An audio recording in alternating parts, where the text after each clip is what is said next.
Go ahead and All go ahead right. and get the title page pulled up. Well, welcome everyone to another Sabre Nature Tours virtual program. We're excited to have you here this evening.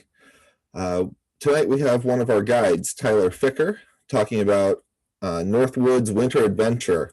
So if you're looking to have some really cold, freezing temperatures with some amazing owls and other species this winter, or any upcoming winter, this is a pretty cool place that we like to visit, and Tyler has spent a lot of time up here, and I'm going to go ahead and turn it over to Tyler to talk about Minnesota. All right. But yeah, thank you guys. Thank you everyone for coming out. Whether you've been to Minnesota before and you're just wanting to relive some of the fun of the area, or if you've never been here before and are unfamiliar with what this area is like. I mentioned seeing a lot of OSU people out there, and quite a few of you have actually been to Minnesota with me in previous years. So hopefully this brings back a lot of fun memories from those trips. So just to start out, a little bit about me is I received my Bachelor of Science in Wildlife Science from Ohio State this past spring, and I was the former president of the OSU Ornithology Club for 2 years. I'm a birding and photography guide here at Sabre Wing, and as well, I am a portrait and wedding photographer and graphic designer independently. A little bit about Sabre Wing for those who may not know. We are co-owned by Rob and Brian, based out of Indianapolis. And we offer set departure tours, custom trips, fundraising for nonprofits, and we offer small group sizes on our tours for both birding and photography tours. So the area we're going to be focusing today is pictured on the right in this red box here, the northeast part of Minnesota, specifically going between Duluth, Saxon Bog, the town of Ely up in Superior National Forest, and two harbors located on the western side of Lake Superior. So the main three things we're going to be covering is why go to northern Minnesota, especially in the winter. That's a very cold time, but it's absolutely worth it. So first we're going to talk about just this easy access to the boreal forest. Here's a map of all the major habitat types across the United States and Canada. And as you see, the boreal forest is a very large part of this. But a lot of the boreal forest is in these northern parts of the provinces of Canada, interior Alaska, and northern Maine, a lot of which are not near as easily accessible, especially not having the infrastructure needed to have the comfort that we offer on a tour in this area or just to go up on your own. But if you look here, that boreal forest cuts just into the northeast corner of Minnesota, and having the city of Duluth right there allows for us to base out of there, access this boreal forest right in the middle, right in the heart of this continuous stretch of land, and have the great amenities needed for a very good time. When you're up there in the breeding season, this is a very important habitat for a lot of species we may be familiar with as migrants. If you're in the eastern US, from the Midwest to the East Coast, species like sedge-wren, bobolink, white-throated sparrow, and then some of the warblers that we see come through, like mourning warbler, black-throated green, northern parula, Blackburnian warbler, and Canada warbler. Those previous 5 warblers that I mentioned, along with Nashville, make up the 6 of the most common songbird species that you can see in a given morning when you're out in the right time of year there. However, the time of year that we're going to be focusing on is going to be a lot whiter, a lot colder, and thankfully with 100% less mosquitoes, which is a perk and one of the major draws to the winter in Minnesota for me. So when we're birding northern Minnesota, there's going to be 4 major areas that we focus on, as I mentioned earlier. The first being Saxon Bog, which is 300 square miles of preserved bog, rivers, lakes, and aspen forest. It's an important wintering habitat for many finches and owl species. Many mammals such as pine martens, bobcats, lynx, moose, fishers, wolves all use this location as well. And it's a beautiful 50-minute drive from Duluth. It's an important breeding grounds for many of our eastern warblers, sparrows, and flycatchers, like I mentioned. And there's a variety of feeding stations set up throughout the property, whether they are managed by Saxon Bog themselves or are privately run by some of the local residents that make for very easy viewing of a lot of these highly sought after species in northern Minnesota. So here's just 2 of the ways that we bird up there. There's There's very few trails still accessible in the winter, although some of them will be cleared out that get you a little bit further out into the habitat, hoping to find some of the owl species that may be hunting out there. But really, we focus on birding the edges of the roads. As more snowfall accumulates throughout the winter and it gets colder, the road edge with all the cars going by is going to keep the snow soft, and it's going to be the best hunting for these owls. They'll stick to the road edges for the most part, and a lot of the finches will be sticking to the edges too, considering that's where a lot of the feeding stations will be. So just driving a lot of birding by car and getting out and exploring an area when you start seeing some activity. As we head a little further north, Superior National Forest is nearly 4 million acres of boreal forest, and it runs from just north of Saxon Bog all the way up to the Canadian border. And these larger expanses of forest allow for higher numbers of some of the more, what I call true boreal species, things like boreal chickadee, spruce grouse, red crossbill, American three-toed woodpecker, all of which are species that we can find down in Saxon Bog, but become a lot easier when you have these larger continuous expanses of forest, making them a little bit easier as we go further north. And Superior National Forest is a lot of, again, birding by road as you start to see or hear birds while we're driving. All the roads are very well maintained in the area because of logging vehicles going through, so it does make for easy access spreading out through a lot of the area. Two Harbors is located on the shore of Lake Superior, and it's a great access point for waterfowl, gulls, and vagrants. It's a quick 30-minute drive, another beautiful drive right along the lake, and it's famous for the Lighthouse Museum. And here's one of the lighthouses that they have located around town. And this is the harbor located on the right of this photo is a great place where gulls will congregate as ships come in. And a lot of the waterfowl species can be seen passing through that area as well. They tend to hold some rarities, whether that's king eider, Pacific loon, or Townsend solitaire are a few of the more regularly expected vagrants that have been reported up there at the time that I've been. And then finally, we have Duluth, and this is the city where we do base this tour out of. It's the first city, if you're driving through the area up to Saxon, that you will come through. And Duluth offers many nice hotels and great restaurants around. Even when I've gone up there with friends from OSU, we go out of our way to go down into Duluth just to enjoy some of the great restaurants that they have. The harbor in Duluth itself is another great place for waterfowl, for gulls, for vagrants, and it's also one of the best spots of the trip for snowy owl, depending on how prevalent they are that year. So now that we've covered how the easy access to the boreal forest and what a lot of those areas look like, it's time to focus on what do we see up there. And northern Minnesota offers fantastic boreal species. And so we do offer, there's much more of a quality over quantity on this trip. The trip list by the end is usually mid 40 species, but all of them are very high quality birds and are birds that are sure to leave a good memory. And so we have eruptive boreal finches, a lot of specialty owl species, up to 3 grouse species, a couple highly sought after boreal woodpeckers, and then various other awesome Northwood species that I couldn't necessarily lump into any of those categories specifically.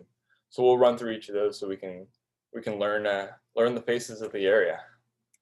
So starting off with eruptive boreal finches, just to kind of clarify what that means. Many species of finches rely heavily on the cone crop of the spruce trees that are found throughout the boreal forest, and this cone crop is cyclical in how much is produced. So on these lower yield years, a lot of these finches are driven further south in search of new food. And so this means that every time you go up to the area, you never know what the number and diversity of species is like, meaning it's going to be exciting no matter what year you go up there. No 2 trips are ever the same, but every trip is truly amazing. And especially for listeners coming from either the Midwest or the Eastern US, you could potentially be experiencing a little bit of this now as species like pine siskin and evening grosbeak are pushing down to this area in bigger numbers than we've seen in many years now. And so this is what makes this area so exciting. So some of these finches include both common and hoary redpoll. And this is just a photo of what a few of the many feeders around the area can look like at a given time when redpolls are here in their prime. Their flocks will mass in these huge numbers, and you can see them all just flying around the roadsides and vocalizing and cleaning out any feeder in the area. Pine grosbeak is another one. Pine grosbeak is personally my favorite of the finches that we can come across up here. They're just a large finch with this beautiful pink color. Even the females and immatures, as pictured on the right, are beautiful, and there's nothing cooler than coming up to a feeder that's covered in these guys and getting to see them so well. Evening grosbeak, one of the ones I mentioned that we are having pushed down into the Midwest and the East a little bit more. Evening grosbeak does tend to be around, regardless of the year that we're having, whether it's a particularly high year for them. There always seem to be some local birds present. One of the privately owned feeders just on the north side of the bog tends to host evening grosbeak better than any other spot in northern Minnesota that I know of. And you can go to her feeders, and the treetops may look like this, where every tree surrounding her feeders has nearly this many grosbeaks, making for potentially even up to 200 of them at a time, which is truly a sight to see. Pine siskin. Pine siskin is another one of the more regular finches that tends to be around regardless of how eruptive they're being that year. There tend to be some around. And they're one of the finches that we commonly see accumulating in numbers in the road. As the roads are being cleared for vehicles, these finches are coming down and taking some of the grit off the road to help them in digestion of seeds, or they're just taking salt off the road just to get those extra minerals in their diet. And so we'll be driving down some of these roads, come around a corner, and this photo is actually just a small remnant of a larger group of siskins, probably 70, 80 birds that have been huddled up in the road together. And a car will go by, you'll see them all scattered, they'll land right on the side of the road in all the trees, and then as soon as the car passes, they'll all congregate again together, making for just even the drives on some of these back roads a lot of fun. Red crossbill can be present, and there again, one of the species that I mentioned is a little more typical of the larger continuous stretches of boreal forest up in Superior National Forest. So we have a little more luck with those as we head further north than Saxon Bog, but they are around that area as well.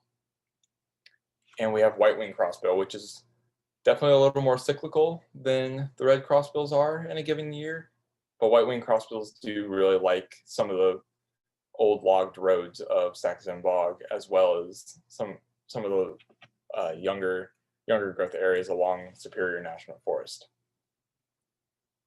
Purple finch, again, depends on the cone crop up there. We do get some purple finches down here in the Midwest and in the East, but assuming that the cone crop is right, purple finch is also prevalent throughout the area as well.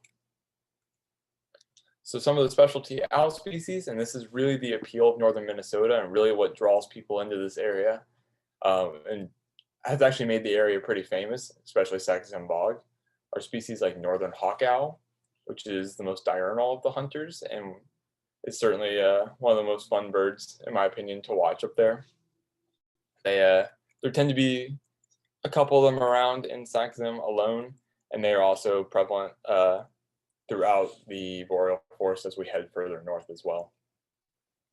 Great gray owl is the bird that made Saxon Bog famous, and it is truly like it's the star of the show up there. It's the main species that everyone's after, and certainly draws a crowd when one's found. Like I mentioned, they like to hunt the roadsides, and they really don't mind cars being around.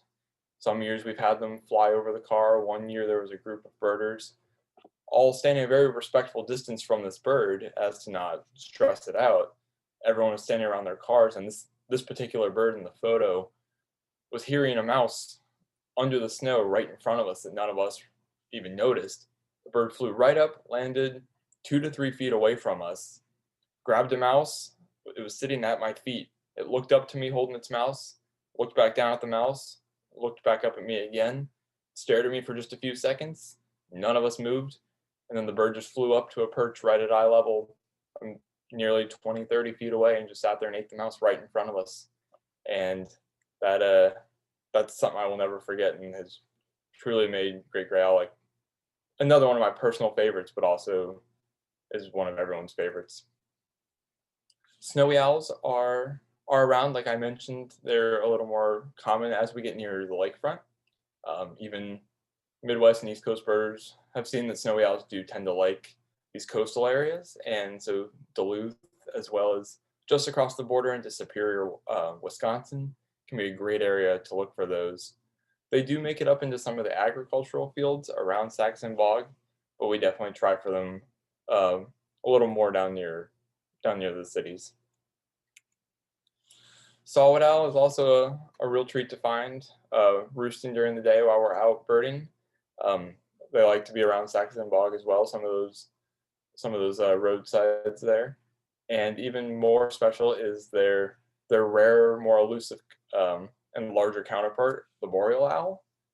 And this they tend to show up every few years right along the roadside, but there will be some present in northern Minnesota. It's just whether they're accessible in a given winter, and particularly good years for them. They can be quite abundant in the area, where they're seen anywhere from the fence posts in two harbors to sitting on the power lines around Saxon Bog to even sitting on some of the feeders around the bog as well. So I mentioned that there are up to 3 grouse species, with the most common being the ruffed grouse. The photo on the left was taken of a male displaying up around the Saxon Bog area back in June of this year. But then the bird on the right is from the winter up there, and you'll often see them sitting on the roadsides or sitting up in some of the willows lining the roads, or running across the roads while you're out birding. And seeing groups of ruffed grouse is always a fun treat for us. As we get further north into some of the more continuous boreal forest, spruce grouse becomes one of the major targets. They like to eat some of that grit off the roadsides, like I mentioned. So getting out and trying to see them along the roadside before a lot of vehicle traffic picks up is a lot of fun, and they're very cool when we get to come across those. They are again down further south into Saxon Bog, but the population's a little smaller, and they're definitely in larger numbers as you hit more of that continuous habitat. Oops. Recently, sharp-tailed grouse is becoming more regular in the area, as some of the agricultural fields in the area are hosting lekking sites. So similar to greater prairie chickens and lesser prairie chickens, sharp-tailed grouse is going to lek in an area where all the males will get together and compete against one another, displaying against one another while all the females watch, so the females can see all of their options in one place. In addition to all this lekking happening right over near the bog where it's easy to see them, they all like to head over to some of the local feeders afterwards, meaning we can see them as feeder birds even after they're done displaying in the morning. And they're becoming a little easier to see each year, which is very exciting for us. So I mentioned there's a lot of woodpecker species in the area and a lot of familiar woodpeckers. However, there's 2 highly sought after species that really draw birders to the area. And those are both the black-backed and American three-toed woodpeckers. Black-backed likes a lot of the logging roads that we see along the Saxon Bog area and even Superior National Forest. Three-toed is a lot more restricted to those vast expanses of habitat, making them a little trickier to find, but definitely still a possibility, while black-backed is a very likely bird for us to encounter at some point. And then there's the various awesome Northwood species that I just couldn't fit into any of these categories, such as black-capped chickadee for anyone coming in from the southern part of the U.S. This is not the same chickadee species, and black-capped is the predominant chickadee that we see in the area. But I mention them because while we're looking at black-capped chickadees, occasionally you'll hear a higher pitch, more buzzy version of their song, and you'll see a slightly different looking chickadee until you get a good look at it and realize that it's Boreal chickadee, which is another one of the highly sought after birds, and one that definitely becomes a little more prevalent as we hit, again, those larger expanses of habitat further north in the state. However, there's a few areas around Saxon Bog that they are drawn into peanut butter. And some of these bird feeders can be great places to see these birds really well, which is not something that happens a whole lot. They're a little more sneaky than say a black-capped or a Carolina chickadee would be. Canada jay is one of the louder birds that you will likely see well before you hear up there. Once a Canada jay finds a food source, he lets every other bird in earshot know, and slowly the Canada jay numbers around you will start to increase until you're surrounded by these awesome birds descending into a feeder and driving everything else out of the area for a minute while they feed, similar to how we see blue jays in the east or Steller jays in the west behave. They they again can be found really at any of the stops along the route. Northern shrike is often seen along the roadsides while we're driving between areas, or along some of these more successional areas after an area has been logged, and they again are always a very exciting bird to come across.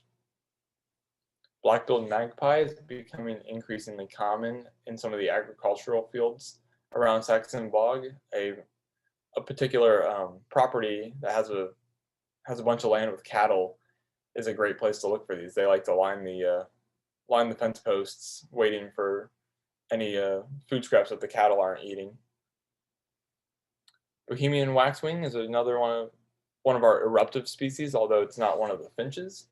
Bohemian waxwing numbers can vary a lot, although there's a relatively reliable population in one of the cities almost every single year, and they look a lot like our cedar waxwings, but they're going to be bigger, and they have a slightly different coloration to them. They don't have that yellow in the belly, and then the red undertail is what separates them from cedar waxwings, which are also in the area. The city of Two Harbors can be another good place to look for these on a particularly good year for them. Glaucous gull is one of our gull targets as we're scanning through herring and ring-billed gulls in Two Harbors and Duluth, and it's always a lot of fun. It's a very beautiful gull to see in person. As well as long-tailed duck is one of our main waterfowl targets. Long-tailed ducks can congregate in decent numbers along the western side of Lake Superior, especially coming in close to shore and allowing for great views. Common goldeneye is one of the more common, actually it's probably the most common duck species that we see up there that time of year as well, and it's always a lot of fun to see in close. Bald eagles are very common to see along the clearings, for whether it's the river or the railroad around Sax, or they're very common to see along the lakefront or just anywhere along our drives as we're crossing river areas. There's typically going to be an eagle around at all times, and you can see them very close and very well in the winter. So in addition to all these great birds that I mentioned, the scenery of northern Minnesota alone is worth it. And it's one of the things that I hear people who've been there talk about the most, is just how truly breathtaking the area is. And so we just have a view of the boreal forest up in Superior National Forest, just one of the snowmobile trails. Even if there's not a whole lot around at a given time, the view is just unforgettable up in that area. And no matter where you go, depending on the different structure and the age of the forest, whether it's this mature forest or this area that's succession that's just growing back after being logged years ago, there's a lot of different colors mixed in for just being a snow-covered area. You get a lot of variety in habitat and a lot of very different scenes just depending on the age of the forest itself. The shores of Lake Superior the sunrises and the sunsets over the lake are just gorgeous up there. So this is further up on the north shore of Lake Superior, up in the town of Grand Marais, which is a beautiful place to go look for a lot of even further true north boreal species. So here's just another view of the water coming up over the lake. And then in Two Harbors, watching the sunset over the harbor and all the ice in the harbor there. We do a lot of scoping off that lighthouse point, and it's very beautiful out there all the time. here's just another view from that lighthouse, just showing how amazing that place is.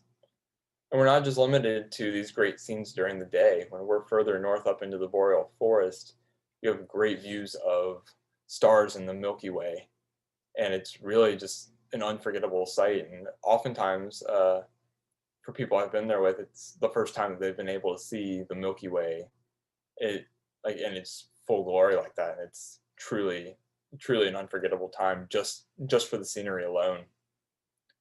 And so now that we've been talking about traveling to the area and everything, one thing I do want to mention is that on any tour that we offer, we are following all the CDC guidelines, and the traveler's safety, health, and peace of mind is our top priority.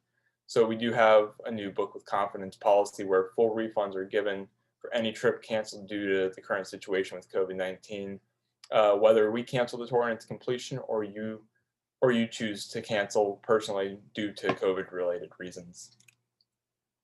And I just invite everyone to stay in touch with Sabrewing, whether you follow us on Facebook or Instagram for regular bird photos, if you sign up for the newsletter where you can get all this information, and follow us for information on our bird-related trivia events that we hold. And so with that, I'll open it up to any questions that people might have. I'll stop screen sharing so I can see everyone. You can either unmute and ask Tyler questions, or send it through chat and we can get it that way. Yep.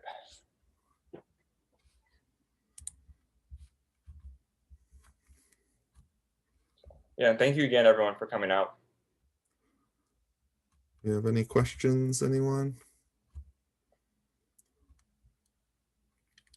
Doesn't look like we have any questions for you tonight, Tyler. All right. You told them everything they needed to know. Yeah. Well, thank you everyone for coming out for another Sabrewing virtual program. We hope you enjoyed what Tyler had to present. And I did see one question. Tyler, do you remember what that trip's priced at? I think we're priced at $19.99. Okay, just under $2,000. Mm-hmm. Yes. Someone asked about the temperature. What is the temperatures when we're talking about cold temperatures? So that really has, it's varied a lot for me over the times I've been there. I've had winters where the coldest weather we've had is mid-30s, even getting into the 20s at night. I have had a particular winter that did get down into the -30. So yeah, it really can vary, but we're always prepared for it. Those -30 mornings are rough. They are. But I don't know. There is something kind of surreal and magical about birding in temperatures like that. I don't know what it is, and I don't know how to describe it. Generally, and I forgot to mention this with great gray owl, they do find up there that as the temperature does get colder, it brings the owls even closer to the road. So typically those very brutal temperatures can be our best shot at seeing a lot of the owl species. So there is a win with the cold weather. So we also have, how many days is this trip, Tyler? So it's 5 days. 5 days, 5-day trip. Yes. Out of Duluth, staying in Duluth the whole time, right? Yeah, and although there's not, like I mentioned, the species list is small. Like it's not just cheesy for me to say, like, you don't get tired of the same few species over and over. Your 10th flock of pine grosbeaks in a day is still just as jaw-dropping as the first one you saw. It's very cool. We have another one of what is the best month/time to go? So when we're talking about a winter trip, what do you think the best timing is? I like the time that we have, having late January. The tour currently is the 24th to the 29th of January. And I like that because it gives you enough time in the winter to already see how things are shaping up and to see what species are prevalent and what area they're in. But it also it beats the crowds that tend to come in February when Saxon holds their festival. I also always like starting off my year with owls. I think that's just a personal reason. But really, anywhere from December to February is when you're going to have a lot of these species in their prime. Yeah. Some of the years the boreals show up a little late, so sometimes the January-February timing's better than December, because a lot of times the boreal owls, if they're going to show up, aren't quite there yet. Yes. Yes, I believe some of the waterfowl is a little easier. Like some of the larger long-tailed duck groups are a little easier in like December and early January. But yeah, late January, February is probably the peak time. Cool. Within that good window there. We were also asked if we have a list of what is best to wear in the cold, and absolutely, absolutely, we send lots of information about how to prep for the cold. Yes, layers, layers, layers. Yeah. Yeah, we would have that information available. Yeah. We were also asked what the cost includes. That includes everything once you're in Duluth. For the most part, it's your lodging, transportation, food, everything up there. And once you're in Duluth. Another one of, do we see snow buntings? Yeah, snow buntings are in some of the cornfields around the area, as well as on the lakefront. Yeah, snow bunting is definitely a possibility up there. And this one's not necessarily Minnesota related, but someone wants to know what the first experience you had that brought you to birding. That was a 4th grade science class where we were talking about the local birds of Ohio that ended in an overnight class field trip to one of the state forests in southern Ohio, and getting to see a bunch of the warblers and seeing the excitement of my teacher seeing a blue grosbeak was kind of when it all sunk in for me that this was really cool and something I really wanted to go out and do on my own. I always like to collect things, so I saw a life list as a collection, and then I quickly realized it was more than that, and kind of been addicting ever since. Fantastic. All right, any other questions anyone has? All right, well, I think we're good for the night. Thank you, Tyler, so much for doing the program tonight on Minnesota. We hope everyone had a great time seeing all of the really cool species from the north that you can get on this tour, and what you can go enjoy in that part of the United States. We will be doing several more programs in December, so keep an eye out on our website and on social media for that. I know Brian's going to be presenting a how-to on duck photography on December 2nd. That's definitely worth checking out. Brian's duck photography is just unreal. Yeah, even if you don't want to know how to do it, just come look at the photography. It's pretty amazing. Oh yeah, it's a lot of fun to do. And then we'll be announcing, I just confirmed a date, and on December 9th, I'll be having Edison Buenano, the guide that we work with in Ecuador, to talk about birding in Ecuador. So that should be a lot of fun. Those will be our last 2 programs for the year, and then we'll be announcing everything that we do for early 2021. So also, if you're interested in our trivia night, I see several of our people that play trivia with us. It'll be next Monday night, which will be the last one of the year. We're going to skip December with holiday overlap. So we'll have our last trivia night of the year next Monday. So grab a team and sign up. We have room for other teams. We do that via Zoom as well, and it's been a lot of fun, and we'd love to have you. Other than that, hope you have a great evening, and we look forward to seeing you all on another Zoom call, and hopefully when everything settles down in the world, out on one of our tours.